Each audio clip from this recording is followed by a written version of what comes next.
Welcome to the Behavior Speak podcast. Now, here's your host, Ben Ryman. All right, welcome to the podcast, Jonathan. Hello, thank you. Before we get started, I just want to acknowledge that I am producing this podcast on the stolen territories of the Klam and Clayhus, Homoko, and Comox First Nations. Grateful to be here. So, Jonathan, tell me a little bit about yourself. I love this question. Well, I always like to start by acknowledging my lineage, right? And so I would not be who I am without the people who came before me, and immediately before me are my parents. Yeah. And so that's Joyce Lassiter, who born in 1955 and dropped out of high school, but still very much intelligent, still very much a wise woman who raised me with a great sense of spirituality, hope, and resilience and tenacity. And so I would not be who I am without her, as well as I am the son of John Mathis Lassiter, who's 1950 in Millen, Georgia, and his father, Jim Lassiter, was a sharecropper. And so with my father's father being a sharecropper, my father did get an associate's degree in air conditioning and refrigeration, and then ended up going on to have his own business in pest control. He was one of the few Black men in Augusta, Georgia, to run and operate a pest control business. I didn't realize it at the time, but I now, with my entrepreneurial spirit, I guess you can say, with me branching out into my own businesses, I like to credit him for planting that seed, even though I don't even know if he knew that was intentional at the time. But I am because they are, and they are because of their parents, who, as I said, were sharecroppers on my father's side, and small landscape business owners on my mother's side. And so that's who I am at my core. I'm just a Southern boy that's the proud son of these amazing people who may not have all the accolades and titles that our society values, but they have all of the things that keep me going. They had it in them, and they instilled those things into me that keeps me going. It helps me be able to do my best to impart and contribute to society. Because of them, I was able to be the first person in my nuclear family to graduate from college. I am the first person to get a PhD, and I think definitely on my mom's side. I think second person on my dad's side, and definitely the only psychologist, a mental health professional. And so today I primarily operate in the world I identify personally as a healer, but my professional titles are a licensed clinical psychologist. And in that role, I operate both within the university as a professor, as a therapist with my own private practice, as well as an author. Just a term. What is a sharecropper? Okay, I said it right, assuming everyone knows what a sharecropper is. But you're right, there may be some people who don't know, especially younger folks, right? So a sharecropper, my understanding, right, is that it is a person who basically it was slavery by another name. And so I am the American descendant of slaves, or enslaved Africans, if you will.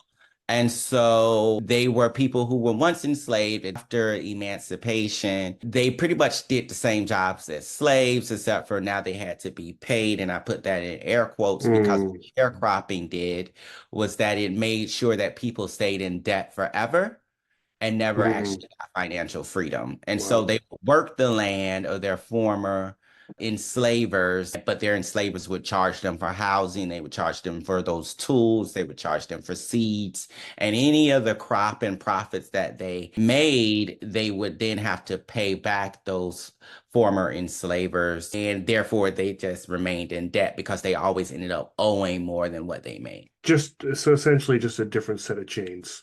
Exactly. Yeah. Wow. Okay. Yeah, I hadn't heard that term. I was also reading about just on your excellent website. My husband would be happy you said that. He designed it. Yeah, he did a fantastic job.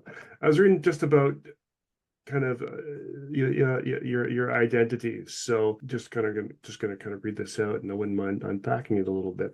As a Sure. Black, same gender loving cisgender man born with sickle cell anemia Mhm. into a family of low socioeconomic status in Augusta, Georgia, and then of course clinical psychologist, educator, author, choreographer.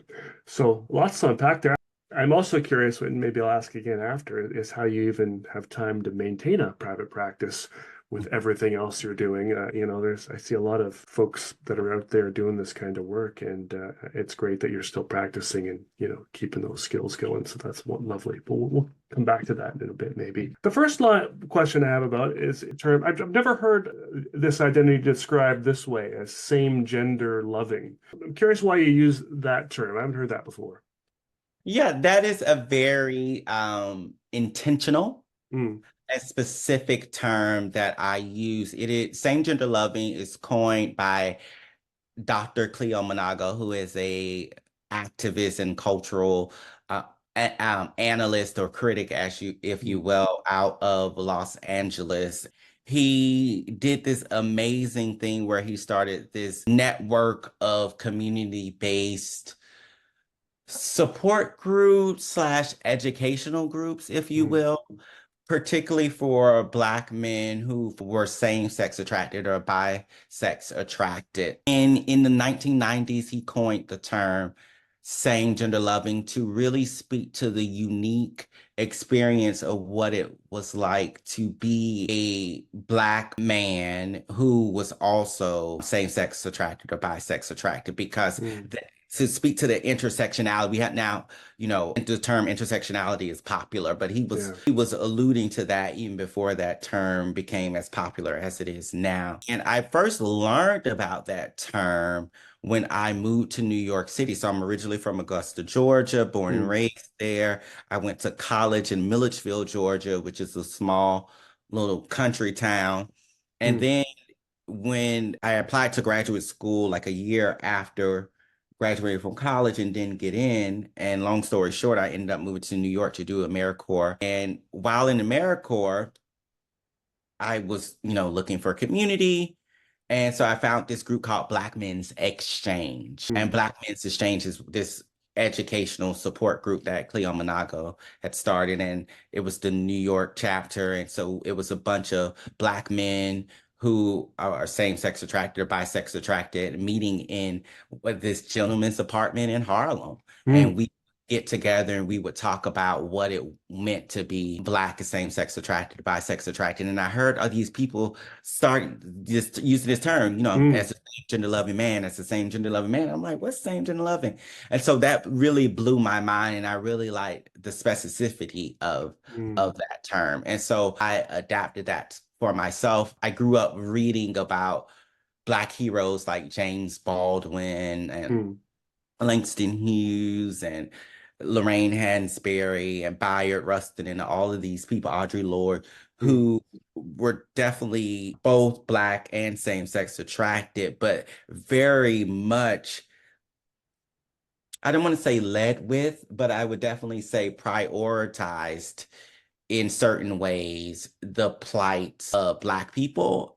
And mm, so I always thought of myself of being in that lineage of people who, while not denying any part of myself, was very much interested, particularly in the concerns of Black communities across intersections. And mm, so I really loved same gender loving as a way to highlight the uniqueness of that Black experience. mm. Um, Alongside the same-sex attracted emotions. Gotcha. And we're gonna dig deep into sort of that side of your life soon enough, as far as because that seems to be the center of a lot of your work. But wanted to look at some of the other identities as well. Cisgender, that's pretty straightforward now. I think most folks have a pretty good idea where that rolls. Born with sickle cell anemia. So curious why you're sort of intentionally acknowledging that part of your life as well. Yes. And for a long time, I didn't, because Mm, I didn't want people to see me as defective or sickle. Mm. Now I own it because I realize how strong it has made me. I am an incredibly resilient and strong person for a lot of reasons. Mm. And one of those reasons is because I have literally been on death's door more times than I can count due to sickle cell anemia. So for people that don't know, sickle cell anemia is a congenital genetic disease. It's actually the first discovered genetic disease. And so it's when our red blood cells, those are the things that are in our bone marrow that helps with oxygen, right? They, instead of being round and smooth, they are actually shaped like a crescent moon, if you will. And so they stick together, and in sticking together, they can cause obstructions or barriers in blood vessels, which then Wow. precludes oxygen, which then basically causes the tissue around that to die, and which causes excruciating pain. And when it happens in at a rapid rate in a larger parts of the body or organs, it can cause death, right? And so when I was born in 1983, and when I remember they had what's called the sickle cell camp. It was for sickle cell people, children with sickle cell. And I remember going when I was like 9 years old. And at the time, so that would have been like sometimes in the 90s, like 93.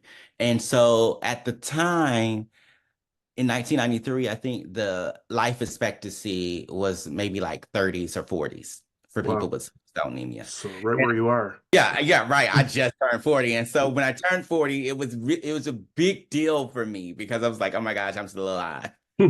Which is not a guarantee, and for someone born with sickle cell. And so, but I was in the hospital a lot. And because of that, I was very much in touch with an understanding of mortality that I think most young people don't have. My husband always talks about the invisibility of youth. And I was like, I've never experienced that in my life. Yeah.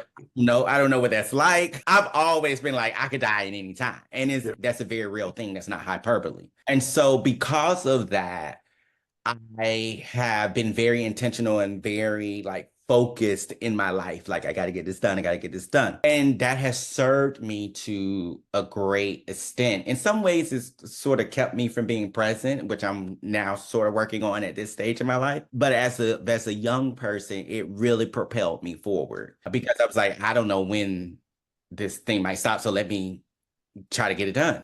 And so that's why I highlight sickle cell, because it has fundamentally shaped me and has helped me be the person that I am. And I like the person that I am. And part of the person who I am is a very structured, driven person. And that's partly due to sickle cell.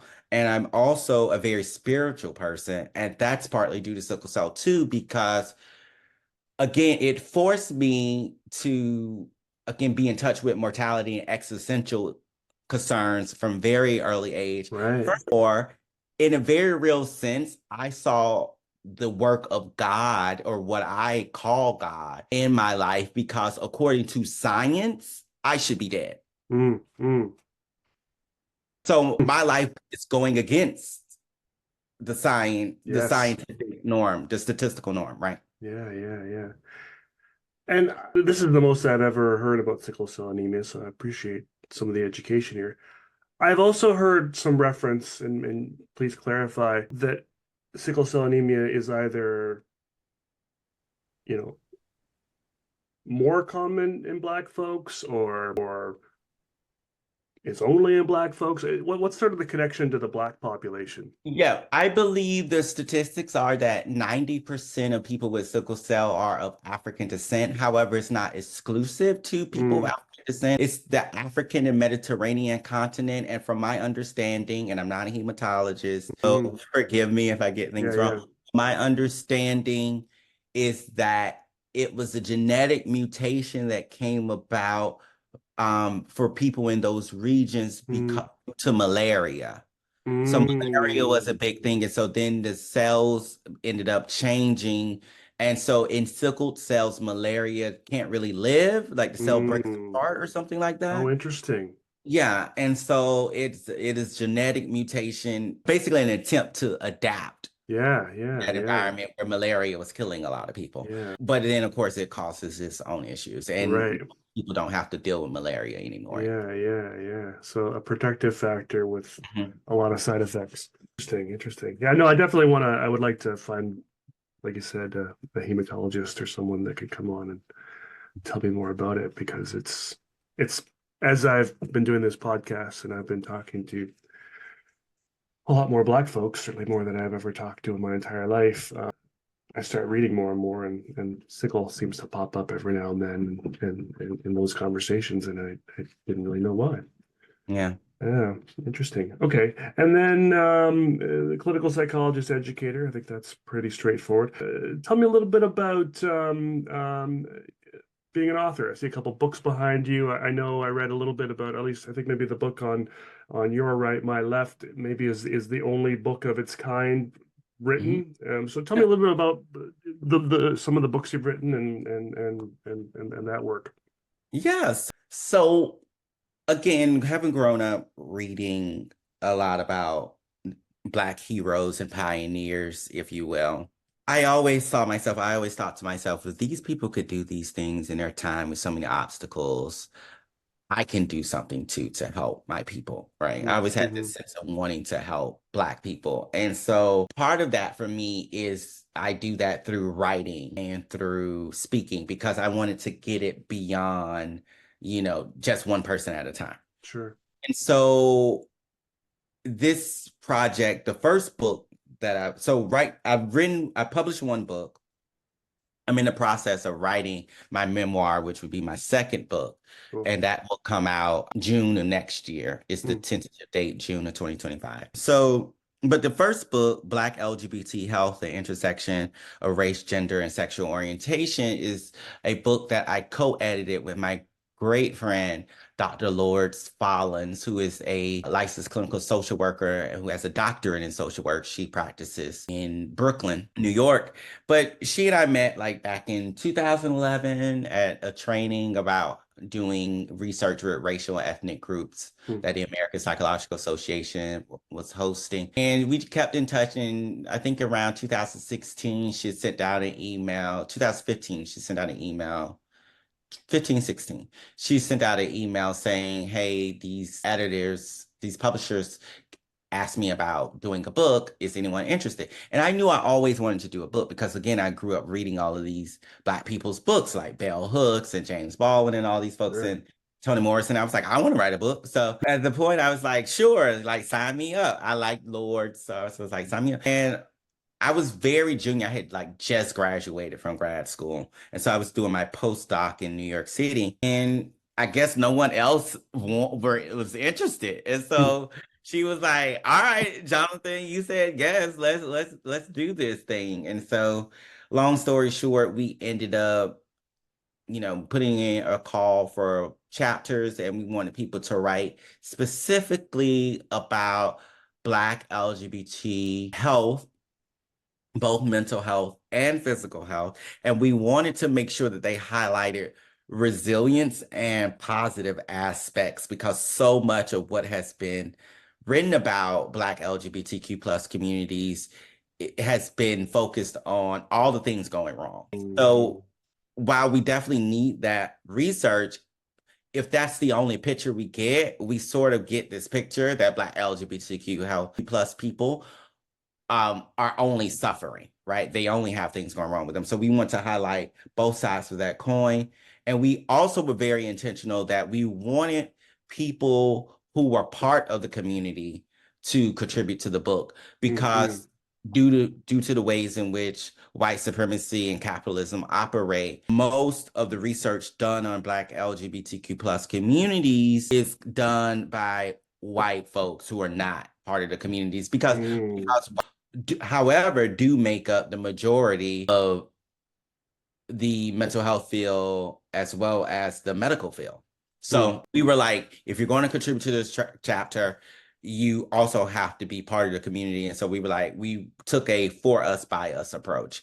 And so the book ended up winning the Gay and Lesbian Medical Association's Achievement Award. And to this day, I still think it's one of the few books, if still not the only book, to look at both mental health and physical health beyond HIV, because that's the other thing. HIV is a very lucrative thing to study, but a lot of research doesn't go beyond studying HIV in this community.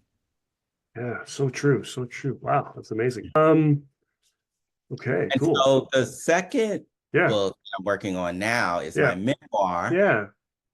And I'm super excited about that. And that is coming out, like I said, next June. And so we're in talks. The title might change.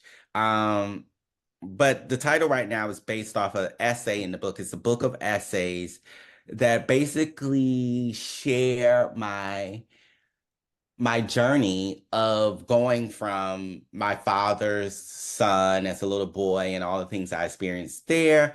As much as I love my father and we reconciled in his later years, he's passed away now, but we reconciled in his later years.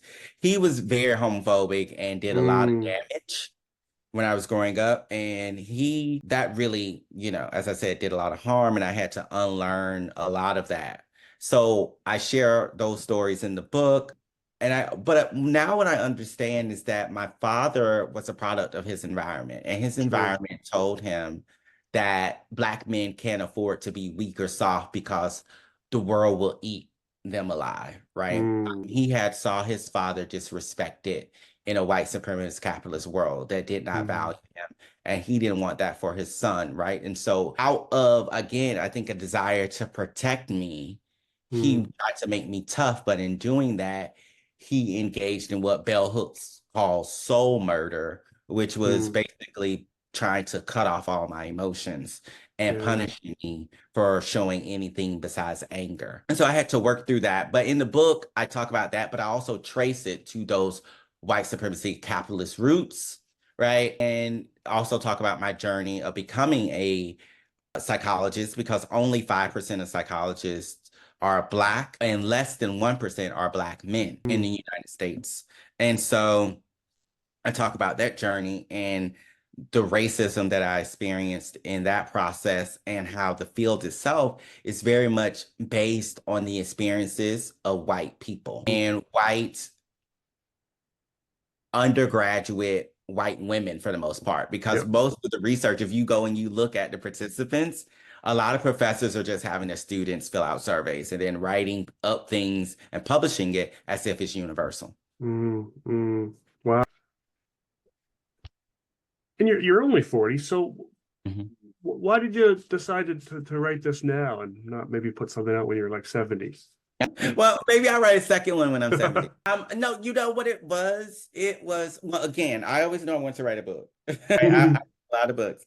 And so I did the edited volume. And so I knew I wanted to do a trade press book.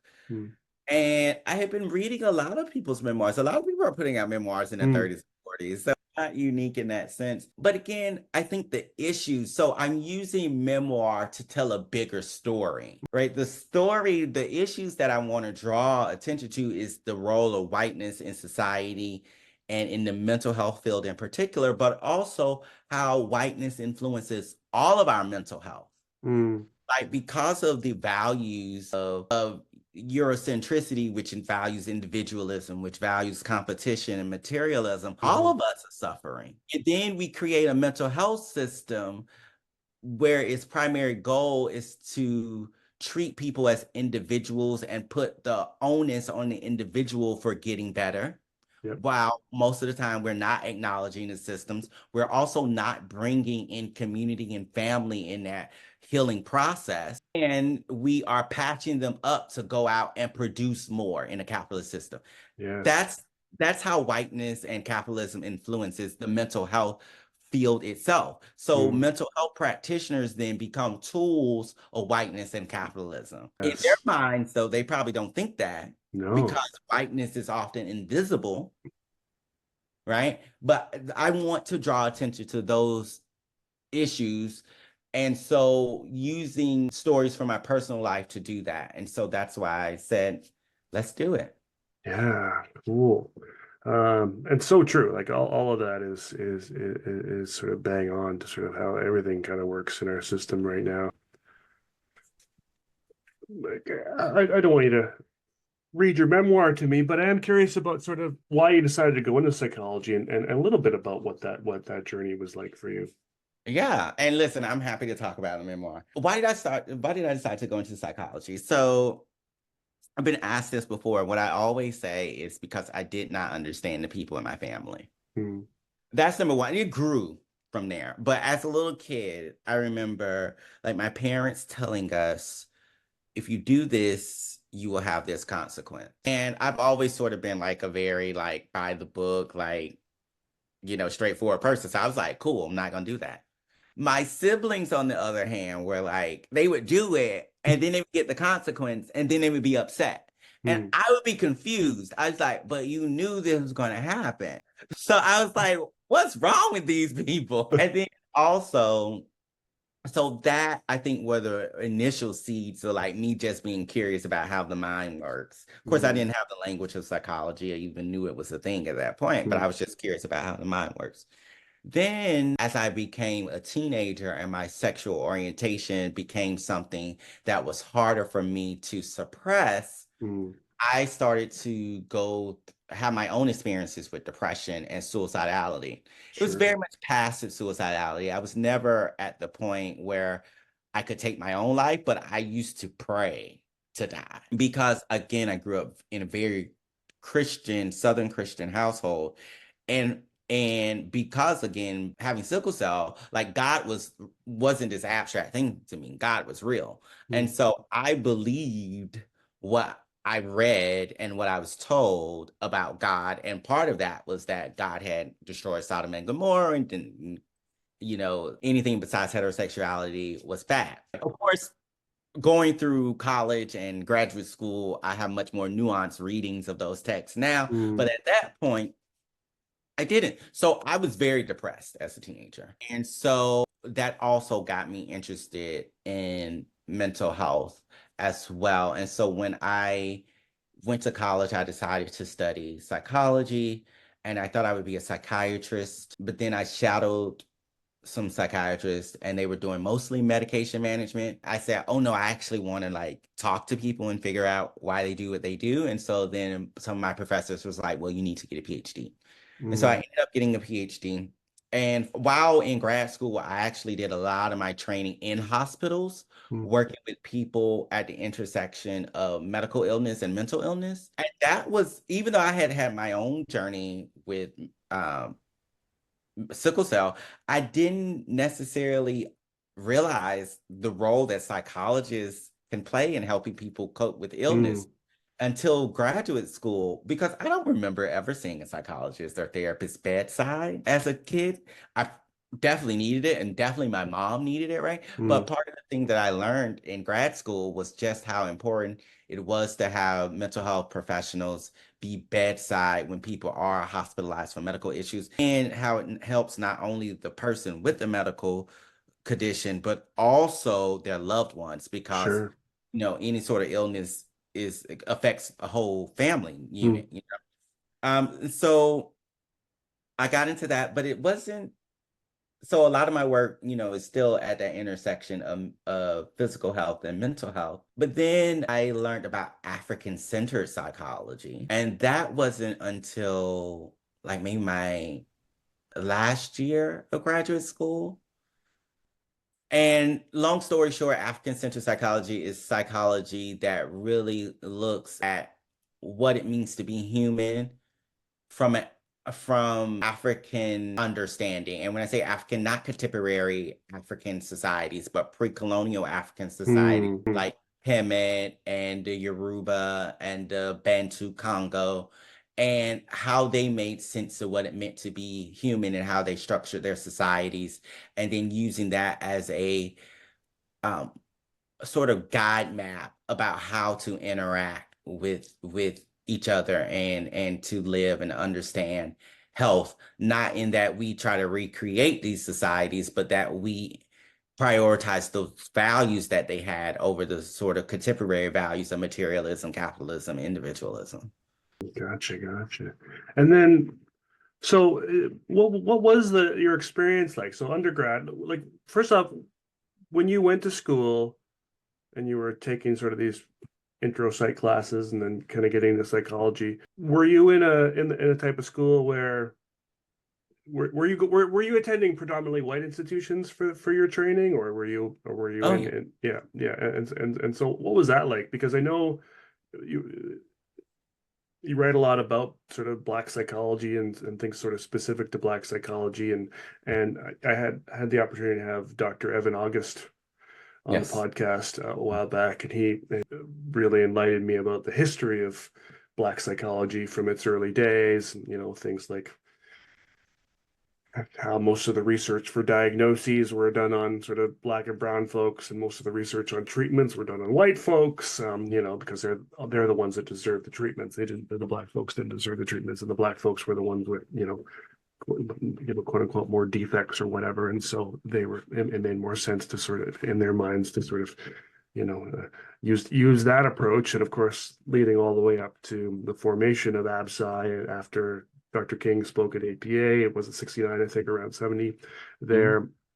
And then sort of, the whole, evolution of ABSI and also some issues as well, which you write about as well, related to kind of some of your work. What was your experience like, sort of getting all your training in essentially white psychology? Yeah, right. Yeah, and I love that you said that because that's what I tell my students.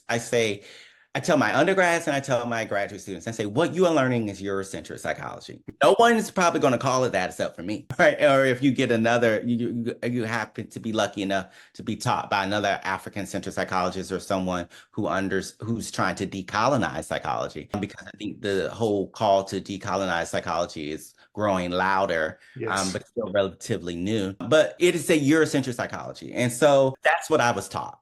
And I excelled in it. That's what I always tell my students. I say, listen, I know that this is not perfect and we got a lot of issues, but in order to get through this degree program, which is the most important thing, you need to excel in this. When I was there, I could tell you everything about Wilhelm Wundt's lab. I could tell you everything about Freud. Yeah. I could tell you everything about G. Stanley Hall. I knew the folks, right? I knew all those old white European men. And I loved it. Alport, Gordon Alport, right? And I loved it. I was like, oh, yes.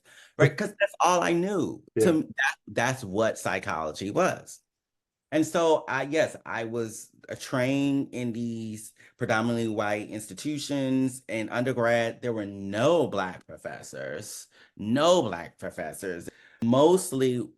like white men in their 50s and 60s who I loved. I'm not even gonna like try to act like I love Dr. Gillis, Dr. Walter Isaac. Like I love those guys. And I studied it and I excelled in it. I remember like Dr. Isaac he did cognitive psychology and he had a rat lab. And so I would go in and run rats in mazes and things like that. So I had no issues. And like I said, I excelled. So I loved psychology as an undergrad. However, though, at the same time, I was reading bell hooks. Yeah. I was reading James Baldwin. I was reading Keith Boykin, who is a Black gay man who was talking about the intersections of that experience. I was reading there was the book, I'm blanking on the name of I think it's Dr. Beverly Guy Sheffield or whoever wrote Why Are All the Black Kids Sitting Together in the Cafeteria? Book changed my life. But I was reading all of these books by Black authors talking about the experience of Black people and oppression and how this influences emotions. They weren't necessarily talking about mental health, but the emotional effect. And so even as I was learning all of these white theorists and selling in it, even at that time, I knew that I wanted to take that and then go into Black communities. And so I remember like my senior year, one of my professors, Dr. Lindsay, he was asking us, he was like, so what are you all planning on doing? And I was like, and I don't know why I said this, like maybe I was feeling myself that day, I don't know.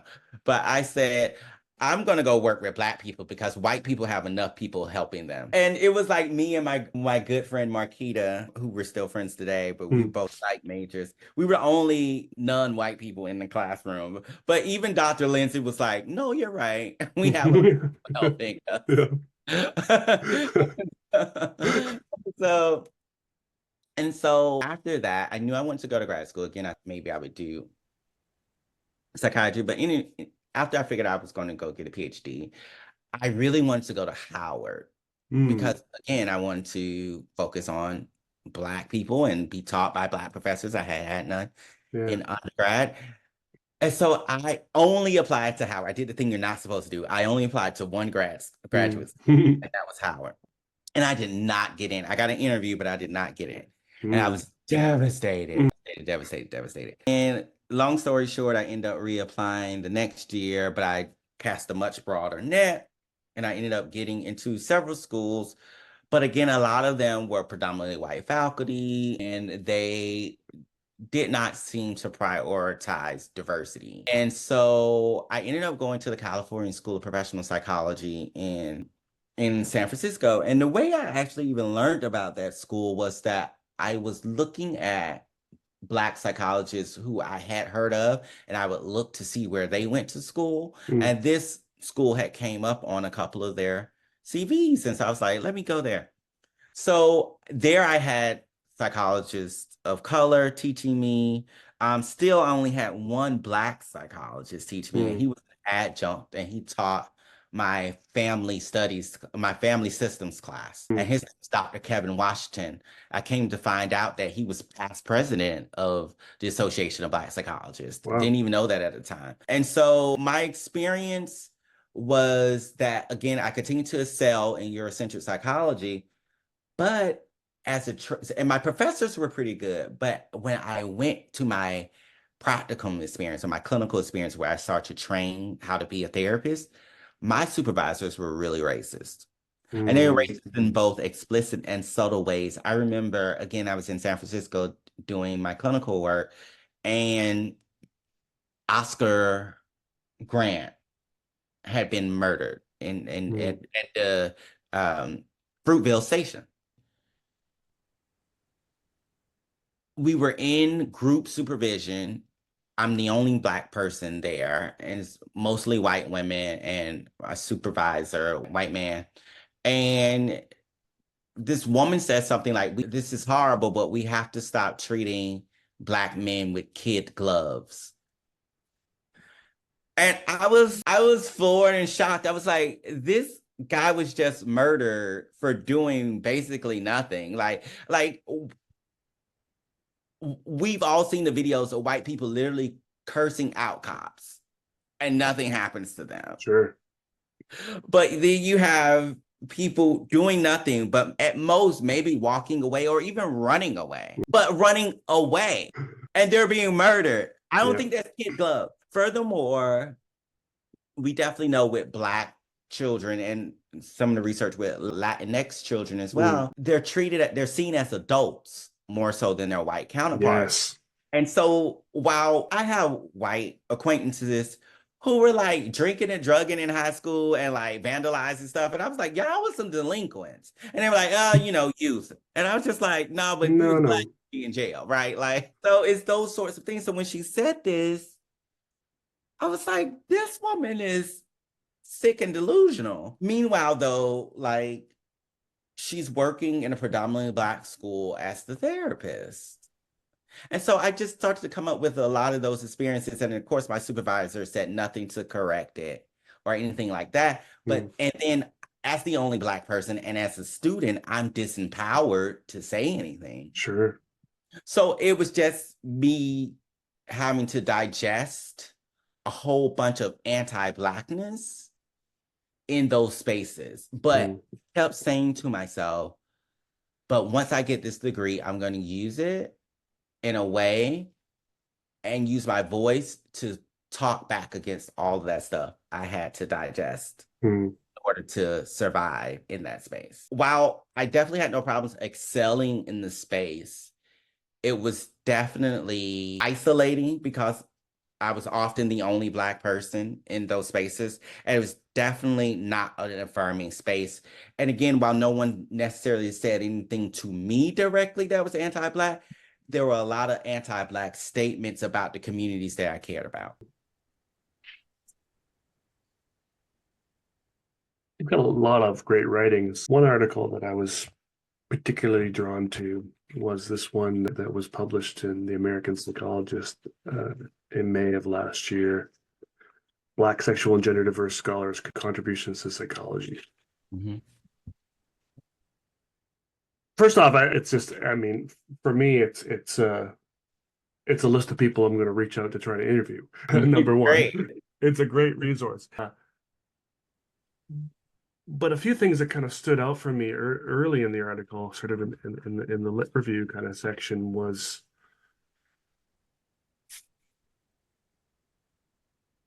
two things. One, that how little psychology students are taught, and students in general are taught about the work of other Black psychologists. So, you know, and I know ABSCI, mostly from talking to Dr. August, from what I understand, ABSCI was formed and didn't take very long to sort of, in many ways, become a completely separate entity from the APA. You know, started the Journal of Black Psychology and some other journals as well, and really became, you know, a place for, you know, Black folks to disseminate amongst one another, which is great. But we all know that psychology is still very Eurocentric.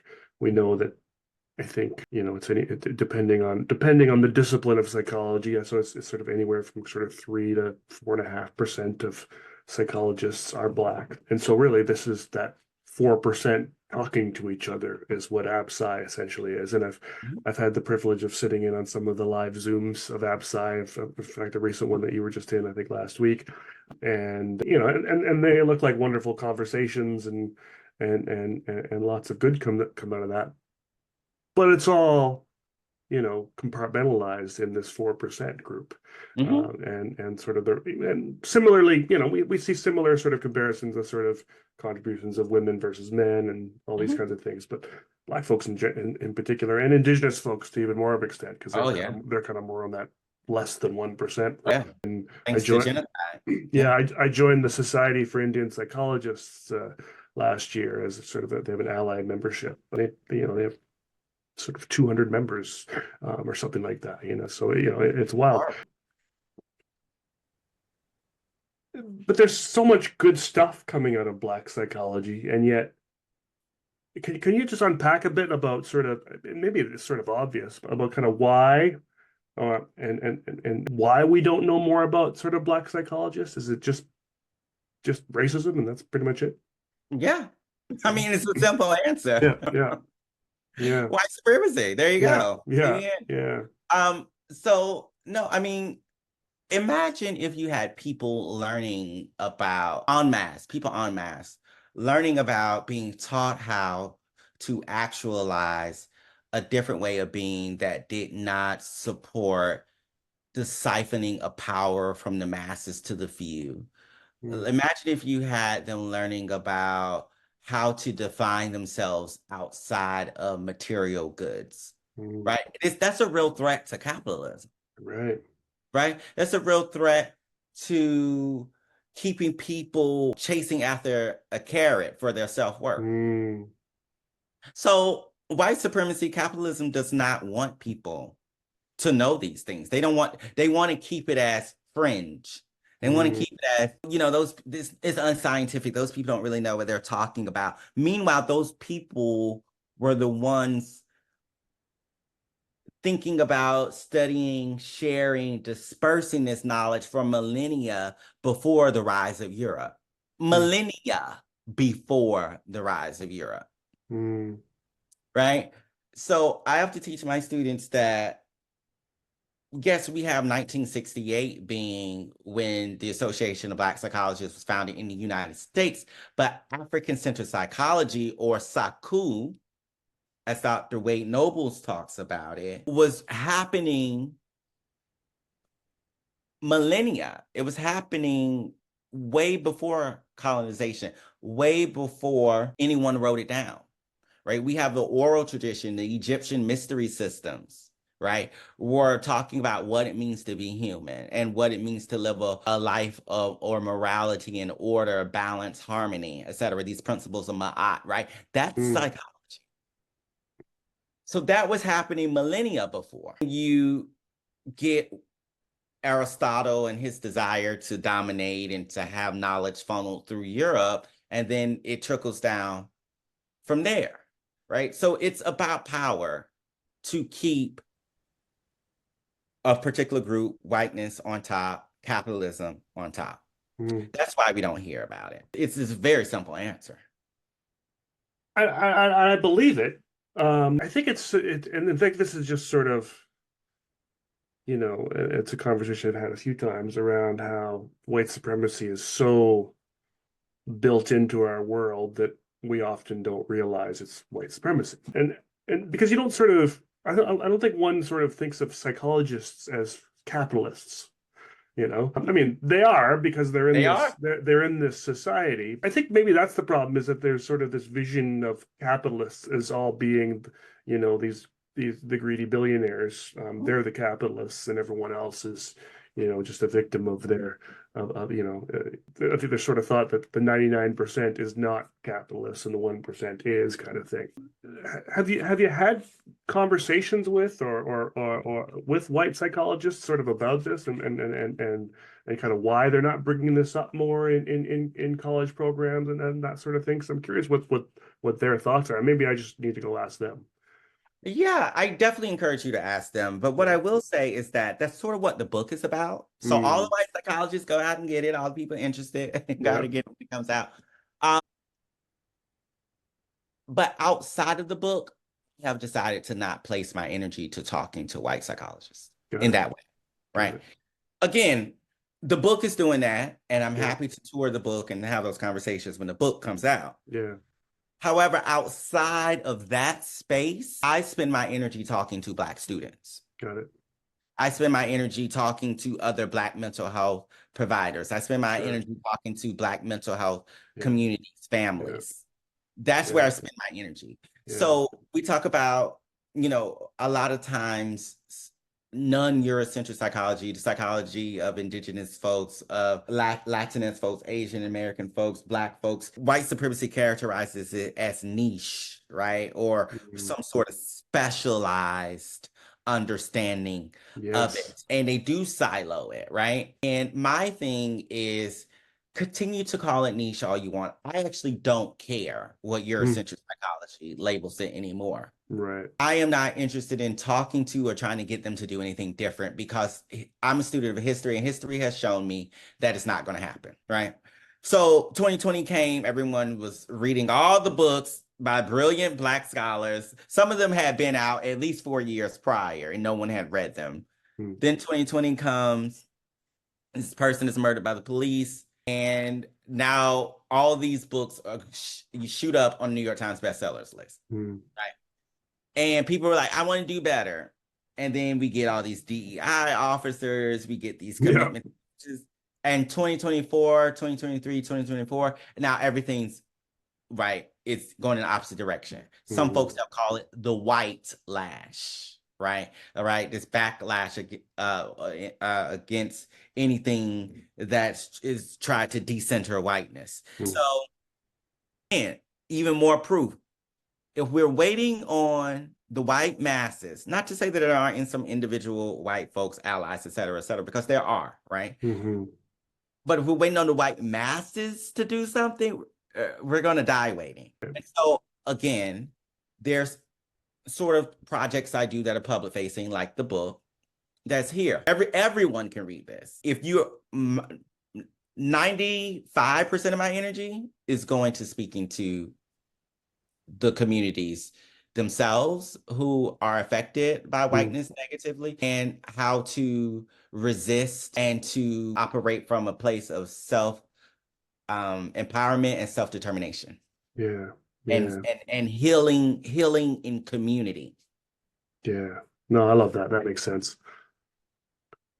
Kind of related, I also kind of read in this article in sort of the preamble to talking about some of these great, I think you talk about 34 different amazing psychologists and their work. There's a bit about sort of how because you're sort of in the realm of Black sexual and gender diverse psychology. It was wild to read about how that group also haven't felt welcome in the Black centered groups, Oh yeah. like ABSI and this ABSI, the Society of Culture, Ethnicity, and Race.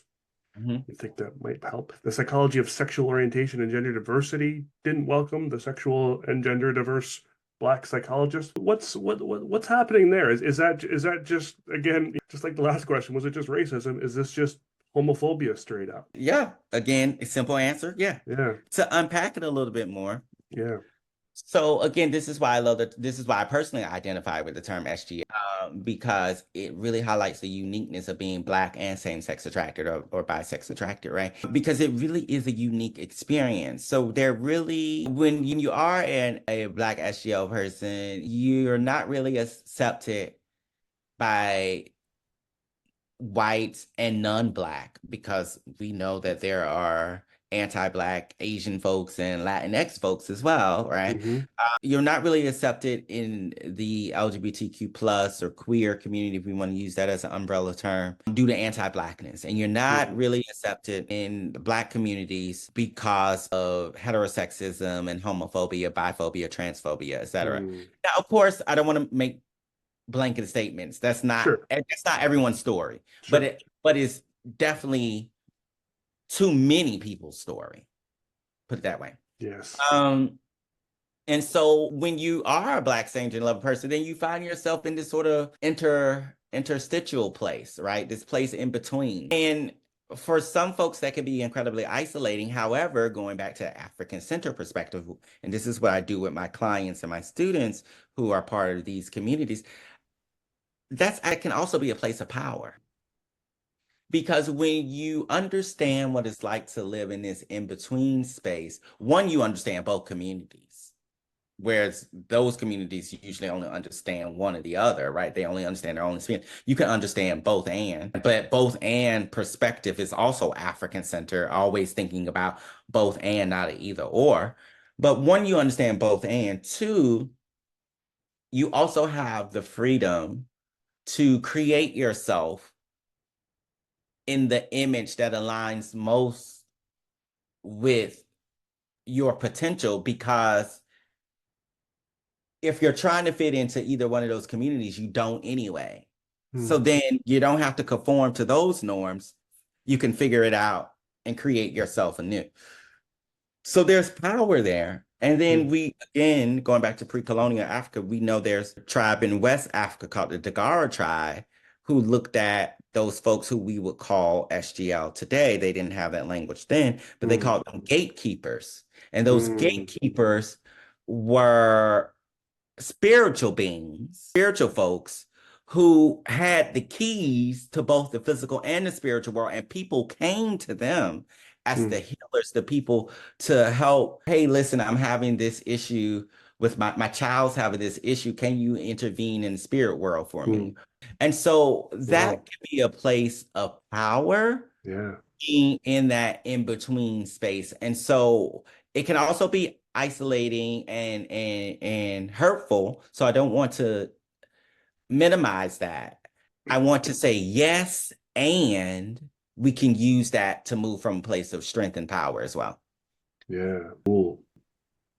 I want to touch on just a couple concepts in your work. I'll share some of these articles with folks so they can kind of dive deeper into them. And of course, your book will be a great resource for folks, and so we don't need to unpack too much of that here. But there was a couple things in there that in the research that kind of stood out to me, that I wanted to ask a little bit about. I know you do a lot of work around spirituality and mental health for particularly, I think, for the that kind of BSMM kind of population. I just, some of this is a little fresh in my head because I just interviewed a Black psychologist named Janice Parker, and she does a lot of work around spirituality and mental health, and really taught me a lot about sort of the history of the Black church and kind of why it's so different from the white church in so many ways. For all you folks out there that are sort of anti-church, anti-Christian, or whatever, for probably some really good reasons. Go learn about the Black church, because it's a completely different world, and has completely different meaning. And I think if there was an intention for the way, Christianity and church was intended to be, it was through that Black lens that how the church kind of combined, the Black church kind of combines a lot of what you're talking about, pre-colonial Africa and spirituality, with aspects of the Christian church together, to make this, sort of this beautiful thing that has really changed my opinion of Christianity, because I had some trauma as a child in the church, and I read about that in your research and her research about how that can affect folks, and really made me really essentially angry at the church and God and Christianity. And I don't ever really have a desire to go back there, but I would happily sit in a Black church any day and join in song, because it's just I think it's what, and also I think a lot of the conversations I've had with Indigenous folks and around their connection with spirit and the Creator, it's really just changed my whole outlook on this stuff. A couple of things you've talked, a couple of terms that I've kind of seen written about that I'd like to unpack a little bit. You've written about something called culturally specific spirituality, and I wonder if you could talk a little bit about that. Yeah. So I'm gonna definitely talk about specific spirituality. I also want to touch on something that you mentioned before about the Black church and things like that. So, as I said, I was definitely raised in a Southern Black Christian church, and that was very important for me for a very long time. But, now I don't really identify as Christian at all. I don't identify as religious. However, I am, as I said, very much a spiritual person and a spirit-filled person. I see the world through a spiritual lens. But when I say that, what I mean is that I recognize both the seen and the unseen. And I also, part of my belief system is that we have an energy that's beyond our five senses that connects us all, and that energy is a source of power. And I also see my ancestors, those who have gone on before me, as part of my spiritual community who are also empowering. So that very much, again, aligns with this African-centered understanding of spirituality, where the spirit world is a densely populated and active space that has real implications for the lives we live in our physical form and our physical bodies. When I first started doing my research, I was very much interested in how people reconcile their Christianity and their sexual orientation. But through doing that research, people started to make that distinction between spirituality, which is this more individual, personalized understanding of spirit, and religion, which is the more formal piece of it, where there's clergy, and also in some ways removed, because you're also approaching spirituality through the lens of someone else's interpretation instead of your own. Yeah, very good. And so I moved from that religion to spirituality in my personal life, but also in my research. And so what I would start to understand, though, as I was looking at definitions of spirituality in the larger psychology, sociological literature, that again, white supremacy, most of the research was about either from the viewpoint of white people, or it was the viewpoint of Black women in particular. So Dr. Jacqueline Mattis did a lot of work trying to define spirituality, but her samples were Black women. And that work is incredibly valuable. However, for the populations that I work for, which tend to be Black, same-gender loving folks, particularly Black, same-gender loving men in the research area, those definitions were not specific to them. And so I always want to make sure that I'm using the best tools that I can when I'm working with people. And for me, the best tools are always going to be the tools specific to the people. And to paraphrase Audre Lorde, I think it's very important that people define themselves for themselves. And so I wanted to understand how Black, same-gender loving men define spirituality for themselves, and then use that as a jumping off point to understand how to use spirituality to help them have better mental and physical health. And so this culturally specific spirituality, what I learned through interviewing several Black sage and loving men is that there were these universal components in the sense that I had read similar qualities across samples of people, in that God is, something greater than themselves, that spirituality is about connecting to something inside of them. Spirituality, it guides them. But then there were also these culturally specific pieces where their experiences of oppression influenced how they understood their relationship with God.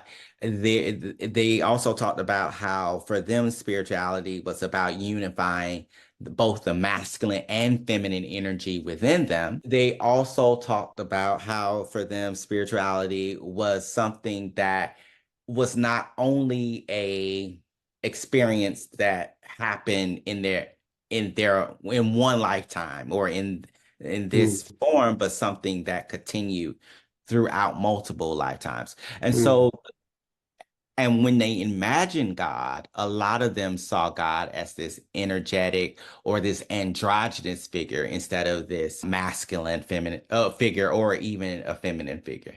Gotcha. Interesting. Yeah, and I appreciate you kind of making that sort of division sort of between spirituality and religion, because I think there's and again, Dr. Parker, when I had her on, she talked a lot about sort of that piece. I think, yeah, I mean, I think it is, and this has also been a real struggle for me with sort of just religion in general, and even the concepts of Bible and Quran and all these other things, is that these are all, as much as the book likes to claim these are the words of the divine, it was man holding the pen. Exactly. And let's be specific, man holding the pen, men holding the pen, for that purpose. And also just specific to the Bible itself is, translated across sort of 3 different languages before it gets to English. And so lost in translation is definitely part of what's made so many problems in our world. And so I really like the idea of thinking about spirituality, and I know lots of folks in those churches would call that sort of sacrilegious or whatever, but again, white supremacy, like you said. So I love that sort of concept of spirituality, and that's something I've been sort of trying to kind of connect with more and more in kind of recent years. And it's hard to sort of, I think it's hard when you've kind of had religion influence you in so many ways throughout your whole life. It's hard to sort of just go to spirituality and not feel like you're still, caught in that religious sort of grasp in a way. And that's something I struggle with, is I can't stand the religions, but I'm also not so egocentric to think that we as humans are the end all and be all of the universe. There's got to be more, and there is more, because I feel it. I see it happening all the time, and in different groups and in these conversations that I'm having. So yeah, it's I do love that. One other thing I just wanted to ask about, kind of another sort of jargony term, because I do have a lot of folks listening that are in kind of the psychology and kind of research sort of realm and academia. And you've referenced a lot sort of to pre-colonial Africa and how that's embedded in your work. And I've seen a couple times you refer to doing your work within an Afrocentric theoretical framework, something called optimal conceptual theory. And I wonder if you could tell me a little bit about what that is and what that's about.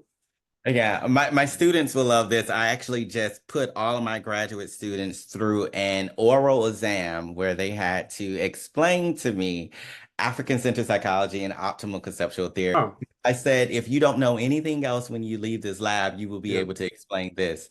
So now I'm being put on the spot. So listen up, students. This is why I gave you the oral exam. So when you're on a podcast in the future, you can explain it. All right. So I'll try to do this quickly. African-centered psychology, again, is a distinct discipline of psychology that is separate from Eurocentric psychology. So we know Eurocentric psychology is not only a psychology that is based on the ideas of white, older men, particularly, but also women, but predominantly men. It's also based on a psychology that is very much pathology laden. Like Freud was about sex and aggression. It was like, why are we basing whole human motivations on sex aggression and unconscious conflict, all these things like that, right? So African-centered psychologists are saying these things don't work for us. I mean, Watson's talking about behavior. We can control behavior. So again, power, control, all of these things embedded in Eurocentric psychology. So African-centered psychologists are saying we can't find healing in the oppressive forces in Eurocentric psychology. So we need to go back to pre-colonial African psychology, African societies. And again, I want to make sure we're not talking about those societies as monoliths. Of course, there's diversity and they're heterogeneous, right? Sure. But what we're talking about are the themes that we see across a multitude of societies. So, right? So like everyone in the South isn't the same. Every family in the South is the same, but there are themes across families in the South, right? So the same thing with those pre-colonial African values, we're talking about themes. And some of the themes we see are an emphasis on spiritual and material unity, meaning that the spiritual world has an integral part in our physical lives. We see a theme of interdependence and collectivity, meaning that people operate in a group and what happens to me influences you and so on and so forth, right? Yes. The South Africans call that Ubuntu, I am, because we are person is a person through other person, right? We also see a theme of self-knowledge, right? That what it means to understand ourselves is not just based on this individual sense, like I'm funny, I'm cute, I'm this or that, but it's also connected to our ancestors and the community around us. Like our worth is not just how much money we make, but it's who we are in our relationships. So there's a priority on relationships and not material acquisitions, not getting the best grades, not just being able to recite a whole bunch of knowledge from a book, but what are you doing with that knowledge? How are others to heal with that knowledge? So those pioneering Black psychologists like Dr. Wade Nobles, like Dr. Naeem Akbar, like Dr. Lynn James Myers were saying, how can we mine the vast in-depth understanding of these Africans who lived millennia before to help our people? Yeah. So that's what African-centered psychology is. And it is the illumination of the human spirit. And from an African-centered perspective, what it means to be human is to be spirit incarnate. And therefore, what well-being is not just the absence of disease, but well-being is how aligned we are with our true nature, which is spiritual. Right? So that's the goal of psychology and therapy and healing from an African-centered perspective. It's not just how do we decrease anxiety symptoms so people can go back to work. It's how do we help people be more themselves, be more whole, be more alive with their higher selves. Yeah.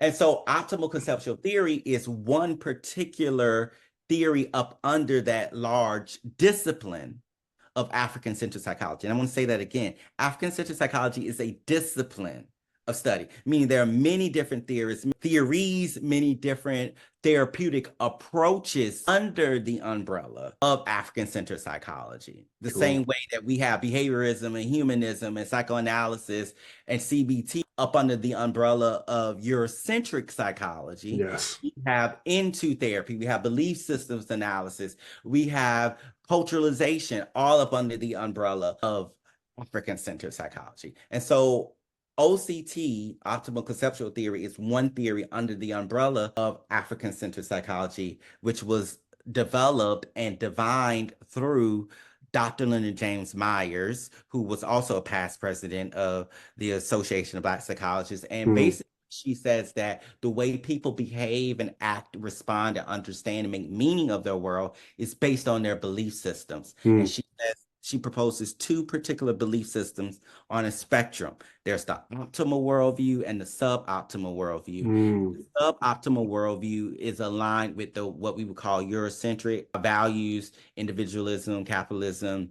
Kind of the deficit discourse. Deficit discourse, Yeah. and the optimal worldview, which is much more aligned with those pre-colonial African values, like the highest value being in relationships, spiritual, material unity. That this knowledge, this approach to understanding the world from a both and perspective rather than the either or. An approach to the world as a collaborative and not competitive. So Dr. Meyer says that all of us, because of white supremacy, capitalism, ableism, etc., and the suboptimal worldview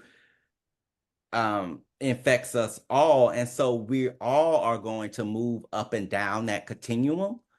But the goal of African-centered psychology, and she created this particular therapeutic approach called belief system analysis based on optimal conceptual theory, is to move people so that we operate more towards that optimal worldview rather than the suboptimal worldview. Well done. 6 minutes.